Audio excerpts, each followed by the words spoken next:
বেগম খালেদা জিয়ার জন্য কাতারি গভর্নমেন্ট স্পষ্ট তাদের নির্দেশ রয়েছে এমবেসিকে যে বেগম খালেদা জিয়া যদি ডাক্তাররা হেলথ অ্যালাউ করে তাহলে কাতারি এয়ার অ্যাম্বুলেন্স ঢাকা থেকে উঠে নিয়ে যাবে, উনি যেখানে যেতে চান সেইখানে গন্তব্যস্থানে পৌঁছে দেবে, আবার সেফলি রিটার্ন করবে, যেটা অতীতেও তারা করেছে। সবাই বেগম খালেদা জিয়ার জন্য দোয়া করছেন এবং এটা আমাদের ম্যাডাম পুরোপুরি সুস্থ নেওয়া পর্যন্ত আমাদের এই ডোর টু ডোর দোয়া চাওয়া এটা অব্যাহত থাকবে এবং তার সাথে সাথে আমরা পুরো বাংলাদেশের জন্য দোয়া, এবং যাতে এই দেশটা অন্য কোনো হাতে না যায়, এই দেশটা যাতে 99% মুসলমানের দেশ, সেই হিসাবে এই দেশটা যেন আমরা রক্ষা করতে পারি।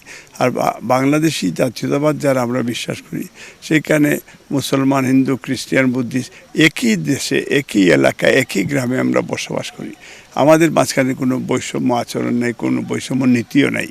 আমরা এখন এর পাশাপাশি এজ এ হিউম্যান বিং হিসেবে আল্লাহ রসুলও বলেছে যে আপনি ধর্ম আপনারটা আপনি পালন করবেন, কিন্তু অন্য ধর্মকে আপনি বাধা না দিয়ে সম্মান দেখাবেন। এই নীতি আমরা বিশ্বাস করি। যারা আল্লাহ রসুল মানে না, এইসব কুফুরদের সাথে আমাদের কোনো সম্পর্ক নেই।